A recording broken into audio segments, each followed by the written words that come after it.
O que temos para falar impactará a sua vida e de milhões de outras pessoas. Fique até o final para entender o que está acontecendo nesta semana. Desde 1997, os Comitês de Direitos Humanos da ONU estão exigindo que os países membros da organização legalizem o aborto. Começaram com a Bolívia em 1997, quando os países entregavam ao Comitê da ONU um relatório periódico sobre a situação atual dos direitos humanos em sua nação. Recebiam um comunicado oficial dizendo que eles estavam obrigados pela legislação internacional a legalizar o aborto. Entre 1997 e 2005, a ONU pressionou deste modo Equador, Chile, Costa Rica, Trinidad e Tobago, Argentina, Peru, Venezuela, Guatemala, El Salvador, Colômbia, Paraguai, além de vários outros países de fora da América Latina. Nesta época, o Brasil não havia ainda sido pressionado, porque em 2005 o governo do então presidente Lula se adiantou à advertência e se ofereceu espontaneamente ao Comitê de Direitos Humanos da ONU para corrigir o modo repressivo com que se trata atualmente o problema do aborto no Brasil. Em 2006, a organização espanhola Hasta Huir publicou um extenso relatório chamado Assalto e Destruição à Vida, alucinante aposta da ONU na promoção do aborto na América Latina. Era a primeira vez que se denunciava publicamente o que estava acontecendo. Neste relatório, a organização mostrou todo o histórico de envolvimento da ONU na promoção do aborto no mundo. O texto de 2006 é tremendamente atual e pode ser acessado na descrição. Comparado, porém, com o que a ONU faz hoje, a linguagem usada em 2006, apesar de chocante, ainda era bastante delicada. Apesar do comitê deixar claro que legalizar o aborto seria uma obrigação de cada nação, decorrente dos tratados de direitos humanos que eles mesmos teriam assinado, no momento de explicitar as exigências, o comitê apenas recomendou que o Chile, por exemplo, revise as leis nacionais para estabelecer exceções à proibição geral de todo aborto. A El Salvador, o comitê, expressa sua inquietação pelas leis vigentes no país que criminalizam o aborto. Ao Paraguai, o comitê reitera sua preocupação pela legislação indevidamente restritiva do aborto. No entanto, as coisas foram mudando. Até poucos anos atrás, todos os tratados de medicina definiam o aborto como a retirada do útero de um feto não viável com menos de 500 gramas. A viabilidade do bebê era determinante para definir o que seria um aborto. A viabilidade do bebê se inicia por volta das 22 semanas, mais ou menos, o 5º mês da gestação.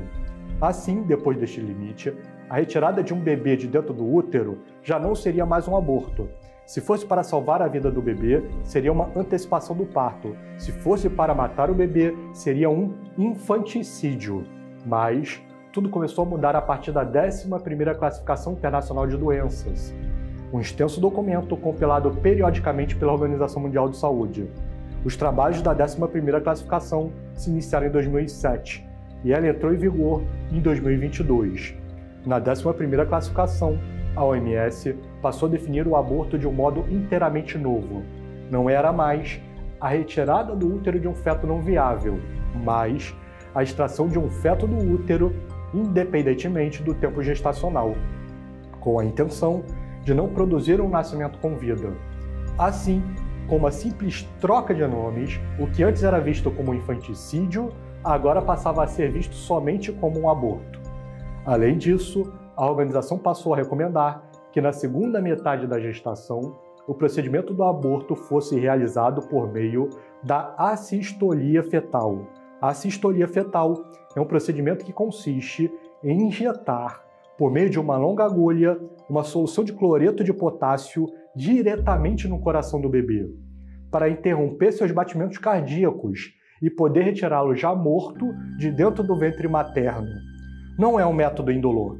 Ao contrário, a assistolia produz um sofrimento comparável à dor de um infarto fulminante em um adulto.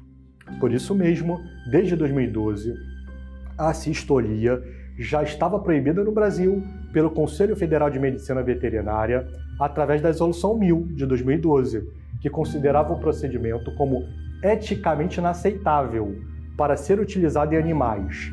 Mas, para a OMS, o que seria inaceitável de ser feito em um cachorro seria recomendável no caso de um bebê.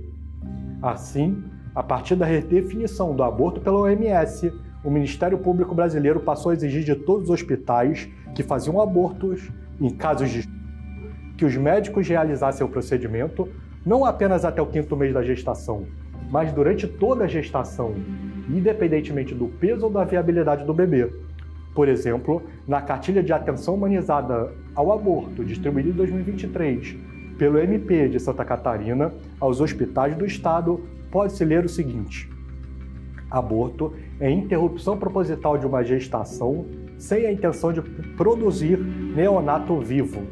Quando há viabilidade fetal, orienta-se que seja realizado o procedimento de indução de assistolia fetal, previamente à indução do parto. Por este motivo, em março deste ano de 2024, o Conselho Federal de Medicina aprovou, praticamente por unanimidade, a Resolução 2378 de 2024, proibindo aos médicos o que já era proibido aos veterinários há mais de uma década: a realização do procedimento de assistolia fetal previamente aos procedimentos de interrupção da gravidez, quando houver probabilidade de sobrevida do feto em idade gestacional acima de 22 semanas. No entanto, 2 meses depois, em 17 de maio de 2024, o Supremo Tribunal Federal concedeu uma liminar a uma ação movida pelo PSOL, suspendendo a resolução do Conselho Federal de Medicina. A liminar afirmava que, ao limitar a realização de procedimento médico reconhecido e recomendado pela Organização Mundial de Saúde, inclusive para interrupções de gestações ocorridas após as primeiras 20 semanas de gestação, o Conselho Federal de Medicina aparentemente se distanciou dos padrões científicos compartilhados pela comunidade internacional. Na verdade, o que estava em jogo não eram os padrões científicos compartilhados pela comunidade internacional. Tratava-se de uma estratégia muito bem orquestrada, iniciada nos anos 90, para ampliar gradativamente a oferta de serviços de aborto, até chegar à completa legalização do aborto em todos os 9 meses de gestação. Você pode baixar um histórico sobre o desenvolvimento no Brasil desta estratégia, também na descrição do nosso vídeo. Por causa da gradualidade desta estratégia, a ONU hoje não está mais pressionando os países a aprovarem o aborto com a delicadeza com que ela fazia no fim do século passado. No dia 3 de junho deste ano de 2024, o Comitê do Tratado do CEDAW, pertencente à ONU, dirigiu-se oficialmente ao Brasil, afirmando que não mais vê com bons olhos a objeção de consciência ao aborto por parte dos profissionais de saúde, que observa com preocupação que, em casos de a gestante tenha que passar por uma equipe multidisciplinar antes de realizar o aborto, em vez de ser atendida imediatamente, assim que é manifestado o pedido, e pretende também que o Brasil legalize e descriminalize o aborto, em todos os casos. Em todos os casos, a julgar pelas recomendações da OMS, significa também durante toda a gravidez, independentemente da viabilidade do bebê. O documento oficial do CEDAW está escrito exatamente assim, como pode-se ver no documento que está na tela. Além disso, tramita também no Supremo Tribunal Federal a DPF 442, outra ação impetrada pelo PSOL, que pretende legalizar o aborto através do Poder Judiciário. Nesta ação, o ministro relator, que já depositou seu primeiro voto, afirma nele que, se por um lado a Constituição brasileira garante a todos os brasileiros a inviolabilidade do direito à vida, a mesma Constituição também define como brasileiros os que são nascidos no Brasil. É, portanto, aos já nascidos que é atribuída a titularidade dos direitos fundamentais. A Constituição não prescreve os fetos como titulares de direitos fundamentais. Não se deve falar, portanto, de direito fundamental, a vida para o embrião ou para o feto. Segundo o voto do relator, por conseguinte, que pode ser seguido pelos outros ministros, o direito fundamental à vida somente se adquire após o nascimento, juntamente com a cidadania.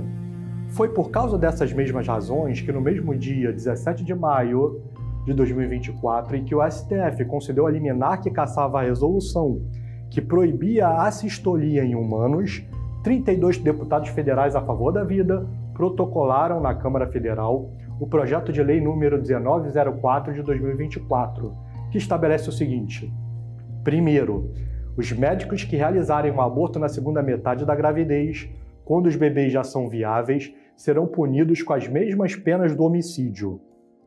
Segundo, a mulher que se submeter ao aborto na segunda metade da gestação terá seu caso analisado pelo juiz, que poderá diminuir a pena consideravelmente ou até mesmo suprimi-la, dependendo das circunstâncias.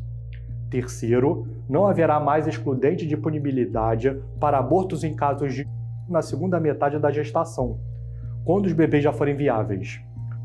A proposta recebeu acolhida favorável por parte de ampla maioria dos parlamentares e muito mais ainda por parte da população.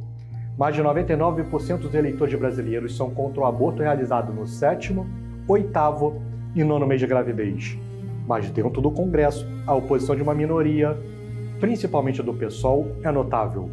Assim, nesta próxima terça-feira, dia 11 de junho de 2024, deverá ser votado na Câmara dos Deputados um requerimento de urgência para o PL 1904 de 2024.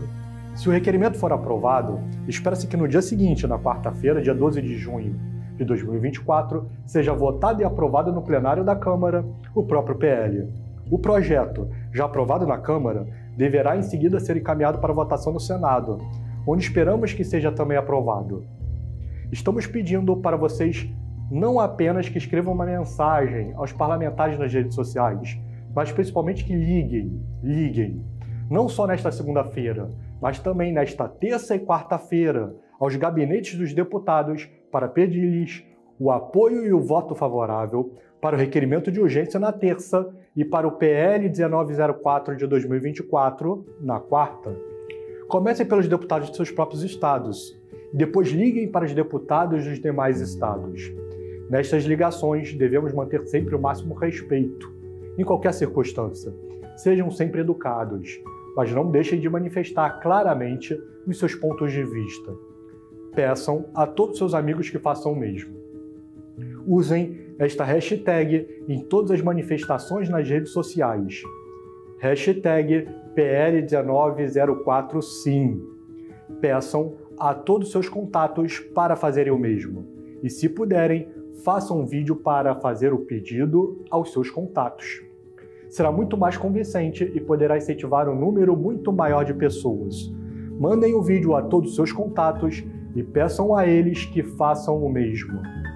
Os telefones, os e-mails e as redes sociais dos parlamentares estão aqui embaixo em destaque.